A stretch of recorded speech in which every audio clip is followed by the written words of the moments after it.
Those Goofballs, November 1945. The Language of the Heart book, which is Bill W.'s Grapevine Writings. This is out of the first section of Part 1, 1944 through 1950. And this is put out by A8 Grapevine Incorporated, published originally in 1988. The book, that is. Those Goofballs, pages 103. Remember November 1945. Morphine, codeine, chloral hydrate, luminol, sesanol, nembutol, amytal. These and kindred drugs have killed many alcoholics, and I once nearly killed myself with chloral hydrate. Nor is my own observation and experience unique, for many an old-time AA can speak with force and fervor on the subject of goofballs. Excepting an infrequent suicide, nobody uses these drugs in the expectation of death.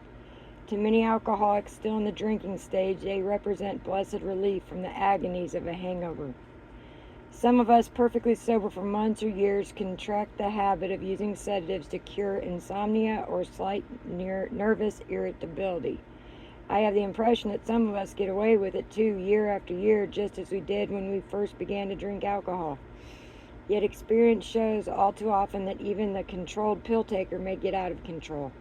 The same crazy rationalizations that once characterized his drinking begin to blight his existence. He thinks if pills can cure insomnia, so may they cure his worry. Now a word about the use of morphine by physicians. Sometimes a general practitioner, not knowing his patient is already loaded with barbiturates, will give a morphine injection. A friend of mine died like that. Sober about 3 years, he got into an emotional jam. Pills led to alcohol and his combination to still more pills. His doctor found an excited heart. Out came the needle, and a few hours later, out went a very good friend. Another close friend, sober 3 years, also fell on evil days, pills, and liquor. At the end of about 3 weeks of this diet, he was placed one evening in a sanitarium. Nobody told the doctor there about the pills with which his system was already loaded. The patient was eased with a shot of codeine. Before daylight, he was dead.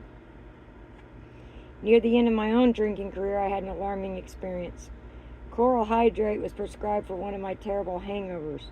The doctor warned me to stick rigidly to his dosage, but I kept possession of the bottle. While my wife slept quietly beside me, I reached under the mattress, took out the flask, and guzzled the whole business.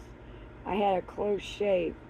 Moral: when a doctor gives a legitimate sedative prescription, don't let the alcoholic have the bottle. As a matter of fact, our friends, the doctors, are seldom directly to blame for the dire results that we so often experience. It is much too easy for alcoholics to buy these dangerous drugs, and once possessed of them, the drinker is likely to use them without any judgment whatever. Sometimes his well-meaning friends, unable to see him suffer, hand him pills themselves. It's a very dangerous business. It's even dangerous to give a suffering alcoholic a drink if he is already loaded with pills. Years ago, I had an experience of this sort. We had an alkie in tow whom I shall call Slim. He finally had consented to go to a hospital. On the way, he had a few, but only a small quantity compared to his customary capacity. Just before we reached the hospital, Slim's speech suddenly got very thick and he passed out. I had to get a porter to help him to a cab. As he could usually manage a couple of bottles a day when active, I couldn't understand this performance at all. Arrived at the hospital, Slim was still slumped in his seat and I couldn't move him. Our good friend Dr. Silkworth came out and peered in the cab door. One look was apparently enough, said he to me. "How is this man's heart?" Confidently I replied, "He's got a heart like an elephant. Told me so himself, but I don't see how he got drunk so fast." I gave him very little liquor. Out came the doctor's stethoscope. Turning then to me, he said, "Not much use bringing this man in here. He can't last long. What else has he been taking besides liquor?" Stunned, I replied, "Nothing that I know of." Very gingerly, an attendant carried Slim inside.